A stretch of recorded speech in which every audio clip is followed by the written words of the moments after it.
Γεια σας! Σήμερα θα σας μεταφέρω μία ιστορία που διάβασα στο TikTok και με συγκίνησε πάρα πολύ και ξέρω ότι θα βοηθήσει πολλές μανούλες να καταλάβουν καλύτερα τα παιδάκια τους. Πολλές μανούλες που έχουν παιδάκια υπερκινητικά, που δεν προσέχουν πάρα πολύ, που κάνουν αυτό που θέλουν, που έχουν αντιδράσεις από τις δασκάλες γιατί δεν προσέχουν, είναι υπερκινητικά μέσα στην τάξη, κάνουν φασαρία.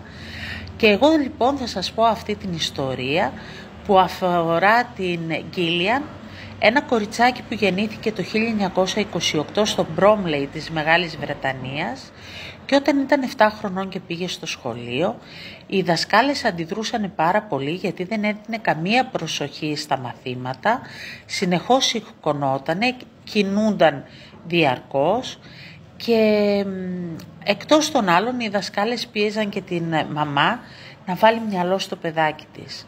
Αυτό όλοι μας το ξέρουμε ότι δεν είναι τόσο εύκολο, ότι χρειάζεται πάρα πολύ δουλειά και η μαμά της Γκίλιαν προσπαθούσε πάρα πολύ.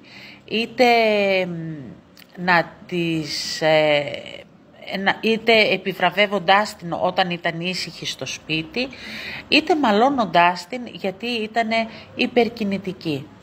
Κάποια στιγμή λοιπόν οι δασκάλες στο σχολείο καλέσανε τη μαμά της Γκίλιαν να πάει να τους δει για να μιλήσουν για το παιδί.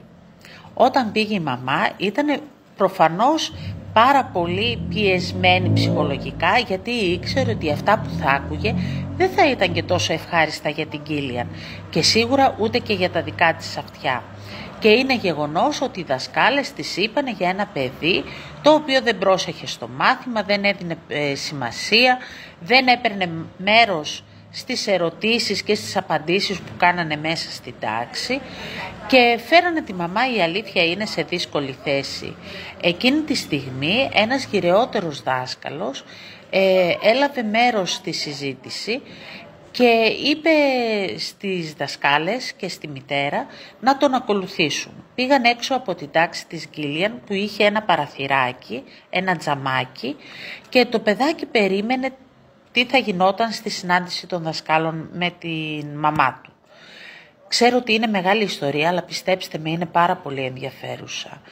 Η Γκίλιαν λοιπόν ήταν ανήσυχη και τότε μπήκε μέσα ο δάσκαλος αυτός ο γυρεότερος και έβαλε μουσική να παίζει. Έκλεισε την πόρτα και έφυγε. Και τότε οι δασκάλες, ο γυρεότερος δάσκαλος και η μανούλα, είδανε το παιδάκι να αρχίζει να χορεύει, να ακολουθεί το ρυθμό της μουσικής και ήταν εξαιρετική σε αυτό που έκανε.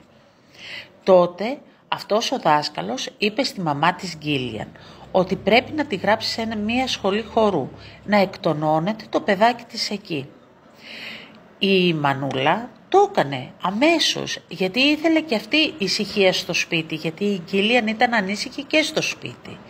Όταν γύρισε το παιδάκι της από το πρώτο μάθημα, της είπε «Μαμά, είναι όλοι στην τάξη σαν και εμένα, χορεύουν συνεχώς και αδιάκοπα» και ήταν πάρα πολύ χαρούμενο.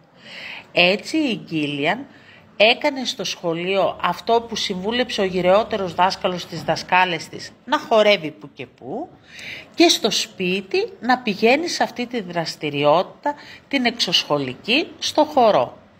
Μεγάλωσε, έγινε μία πρίμα μπαλαρίνα, ήταν πολύ καλή χορεύτρια και το 1981 άνοιξε τη δική της σχολή χορού. Ήταν παγκοσμίως γνωστή, λέγεται Γκίλιαν Λιν, έκανε τη δική της σχολή χορού, έκανε τα χορευτικά για το musical «Το φάντασμα της όπερας», έκανε τα χορευτικά για το διάσημο πια musical «Cats», έλαβε μεγάλης παγκόσμιας αναγνώρισης και τελικά άξιζε τον κόπο που ένας μεγάλος δάσκαλος κατάλαβε την ανάγκη της.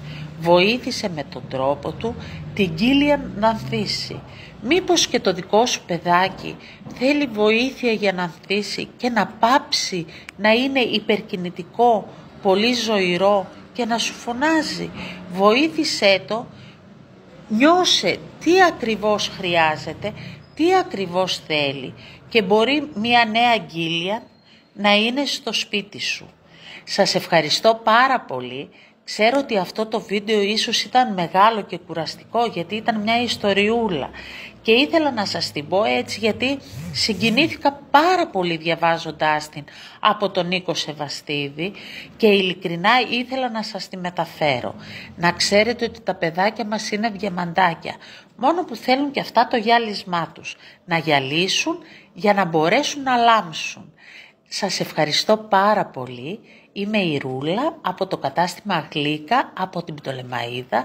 Ψάξτε καλά στο σπίτι σας μήπως έχετε κι εσείς μία Gillian Lynn και δεν το ξέρετε, αλλά είναι ώρα να τα ανακαλύψετε.